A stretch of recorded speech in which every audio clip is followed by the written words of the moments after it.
Hi, everybody. Welcome to class this week. So I'm just recording this little class in my hotel room in Seoul, Korea, and just about head to work. It's sort of hot, sunny, and humid day this time of year. Very, very typical, beautiful hotel here in the financial district. So I'm just going to record a few videos here, just sort of to add on to our Mahamudra course, or sort of the study of the emptiness of the mind course, by presenting some teachings Geshe Michael Roach did years ago. I think it's in the context of the Mahamudra practice course from ACI, but I've seen it sort of presented in other places, well, what he calls the six flavors of emptiness. And the six flavors of emptiness being emptiness as it's presented in the four different schools. So there's six flavors, but technically you can break those six down into the four schools of emptiness, or in Buddhist Shakymuni's teachings on emptiness over the 50 years that he taught, the different teachings that he gave at different times, different contexts, sort of coagulated into sort of different views on emptiness, from being more sort of coarse or a little bit more open, a little bit more easy, to deeper, more subtle understandings of emptiness. So starting with more of the Abhidharma schools, then over years in sort of classical, medieval India and the whole monastic university institutional culture, and then going into places like Tibet and Nepal and all other parts of the Buddhist world, these schools sort of get further defined and developed. And so, the highest presentation you could see is they see the middle way consequentialists or Madhyamika Prasangika school.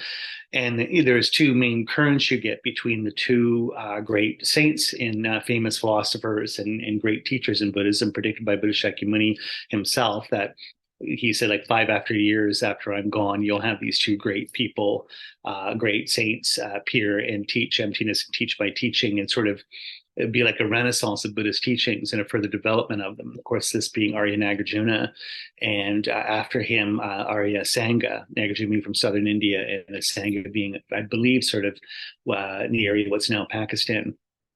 And Nagarjuna founded what they call the Madhyamika Middle Way School, and then Arya Sangha, sort of in a visionary experience of the Buddha of loving kindness and future Buddha Maitreya, developing the mind-only school, or Yogacara, or Chittamantran school.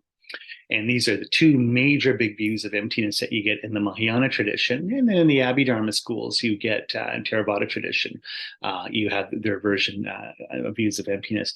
And they're all empty. They all work. They're all sort of included within Buddhist teachings. But here, Geshe Michael Roach is presenting them as sort of six different flavors. So I'd like to the way I'd like to present them is there's way as sort of a meditation on emptiness, but also in this case, Mahamudra, the emptiness of the mind meditating on itself, seeing its own emptiness, which is, of course, the ultimate therapeutic or active liberation that you can do for yourself, soteriological, so to speak. So these flavors you can see starting from the more coarse Abhidharma school, from the four schools being the Vaibhashika school, Abhidharma school, the great sort of logic, or what they call sutric schools of Sotantrika schools, but people like great Buddhist saints and thinkers like Dignaga and Dharmakirti taught this and wrote a lot on this particular view of emptiness. And then sort of going into Asangha's Yogacara school. And there is about, I guess, at least, two flavors of emptiness there. 3 and 4, and then the fifth and sixth, I should say, flavors of emptiness are from the Madhyamika school. The first, what they call the autonomous sort of lower school of Madhyamika, Swatantrika school, and the higher one, being the Prasangika or middle way consequentialist school. And so what's interesting is the way you can teach them, I think is wonderful, is almost dialectically, almost like a Hegelian way, which would be that each school, you present its view of emptiness, and because it's necessarily incomplete or limited, the problem or hole in that theory points to a solution, that the solution itself becomes the next deeper understanding of emptiness, sort of encapsulated by the next school, that takes sort of the findings or ideas of the previous school and then develops them further. And so the German term Ego is Aufhebung, which means transcending yet, like surpassing yet preserving. So in other words, it's almost like an inner articulation where the values, the insights of the previous structure are incorporated in the next one almost organically, but further refined or further developed. And so as you go deeper into the six flavors of emptiness, so the four schools of emptiness teaching, Vaibhashika, Sautrantika, Yogacara, and Madhyamika, it gets deeper and deeper, and the problems each school has, or the limitations each school is further solved. You can say the problematic solved is surpassed, given new solutions, new outlook by the next deepening school. But what's fascinating is that it's a logical development, like an inner articulation, like almost like a growing organism. But when you get to the final school, you can back read retroactively, like the Prasangika position. All the other schools make sense in terms of that. And even the initial insights of the first school, of the Abhidharma school or Vaibhashika school, are preserved. So that's what's amazing. It is kind of like a snake biting its tail. You're kind of walking up to the top of the hill. And once you get to the top of the hill and you look back down at where you started in the parking lot at the bottom there, it's almost like you've got a whole vista, but you can also know what it's like being in the parking lot. Like you can say, oh, I was standing there and took a picture. I can see where my car is. And I know what it's like to look at the top of the mountain, and I'm at the top of the mountain looking back down at the car. So it's this whole global perspective or paradigm that you have, which is wonderful. So you could look at things dialectically. And again, this is the sort of more cliche thing of thesis, antithesis, synthesis, but it's the idea that you have a structure, position, the holes in it lead to another position, but what's like to solve it. But what's interesting is that interaction itself, you can take a perspective on it. So you can see problems and solutions from a perspective, which allows you to have a view of the whole thing in a further synthesis.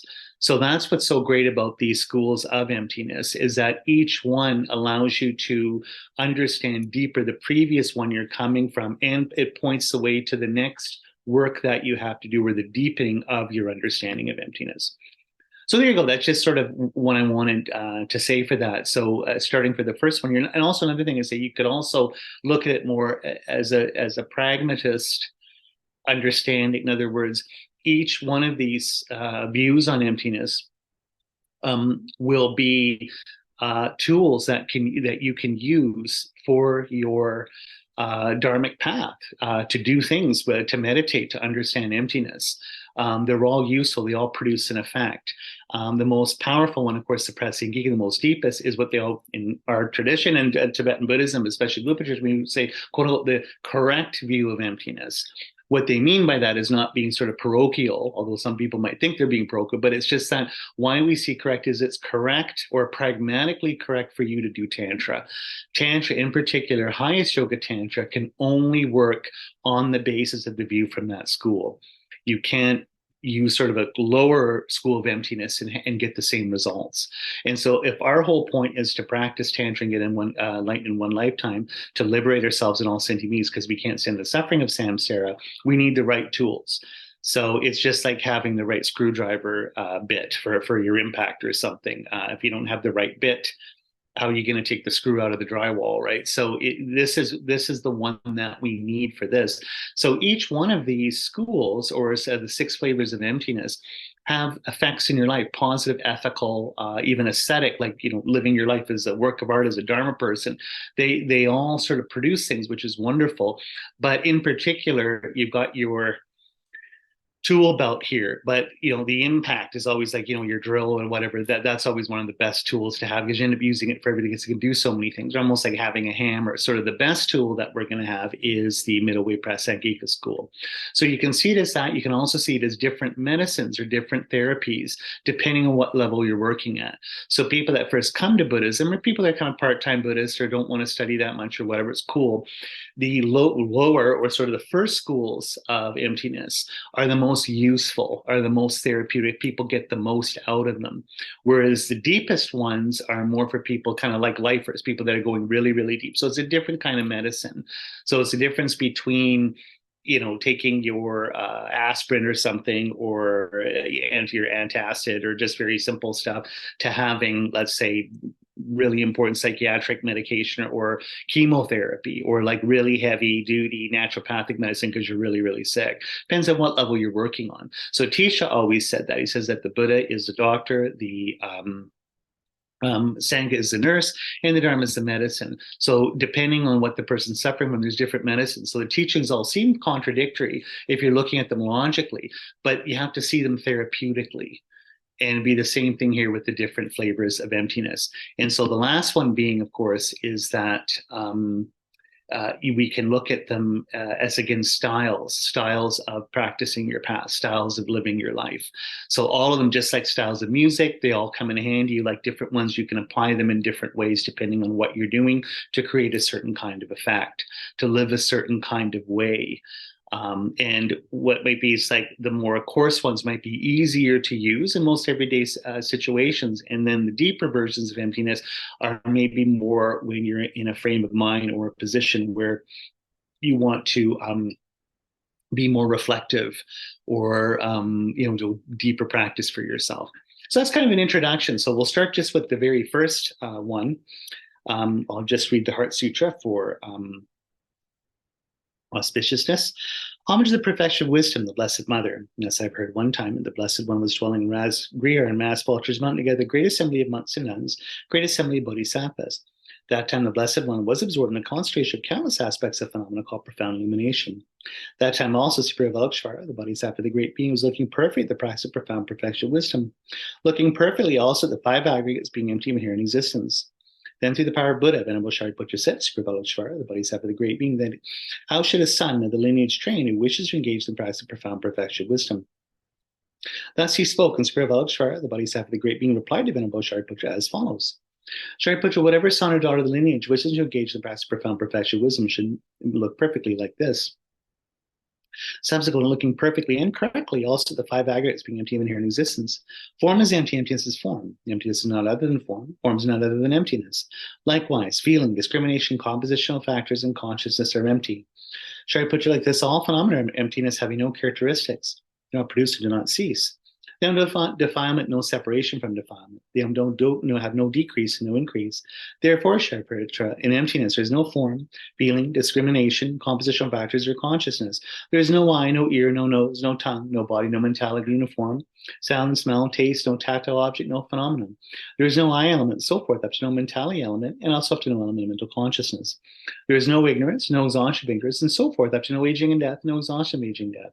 Likewise, there's no suffering, origin, cessation, or path, no exalted awareness, no attainment, also no non-attainment.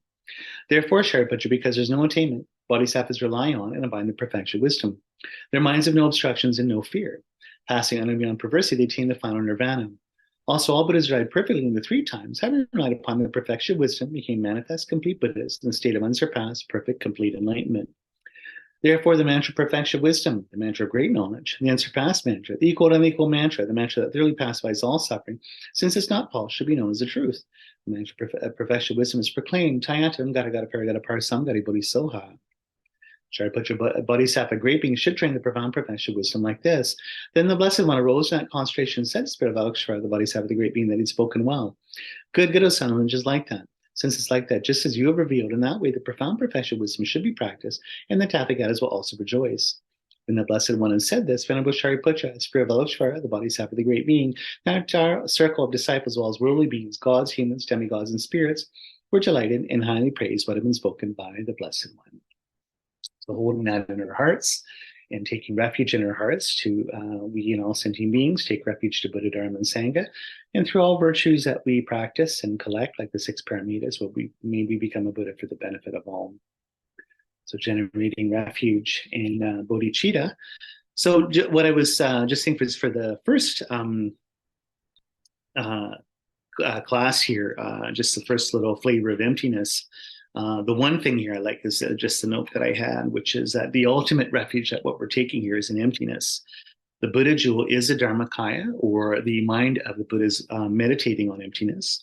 The Dharma jewel is a direct realization of emptiness. And the Arya Sangha jewel is those who have seen emptiness directly. So the people that have been meditating, seen emptiness directly. So Buddha, Dharma, and Sangha, basically the three jewels are just about emptiness. emptiness in what they call natural Tathagata Garbha, natural Buddha nature, being the emptiness of the mind, developing Tathagata Garbha, or developing Buddha nature, as we say, like the potential that you're activating there is practicing and getting a direct realization emptiness. And then the Sangajo being all sentient beings realizing their own nature, the emptiness of their own mind. All of us is sort of as a community, as a team, helping each other move along this path to doing that. So everything is empty. So what we're doing is taking refuge in emptiness. And this is how emptiness is ultimately the ultimate refuge, or the ultimate protection, ultimate medicine that we need. Okay, so I have here bodhicitta is the difference between giving someone money and teaching them how to make money. So basically, it's interesting is that what we're doing, even in generating the bodhicitta, is we're going to become a Buddha to teach emptiness to others. That the greatest thing we can do is teach people how to self-liberate through these teachings. So Geshe Michael Furthest, what he said is when we're meditating emptiness of the mind or Mahamudra, a good thing to do is to use feelings. So not just like when you're meditating on your mind, you can meditate on perceptions or different sort of mental formations or thought structures or thinking coming and going, labeling this and that.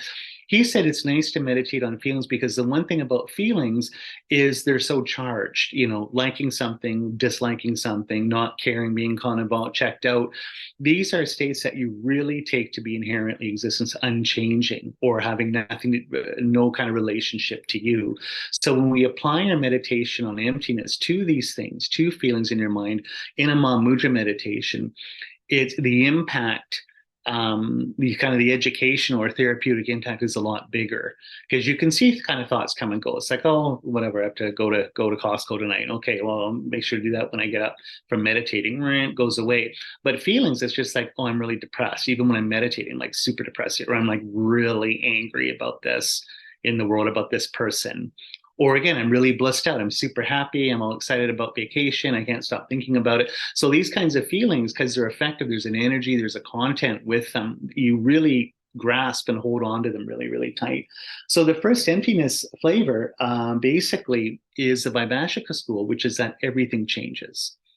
So Suzuki Roshi, someone asked, can you sum up Buddhism in like a fortune cookie line there in 10 words or something? And he said, sure, everything changes.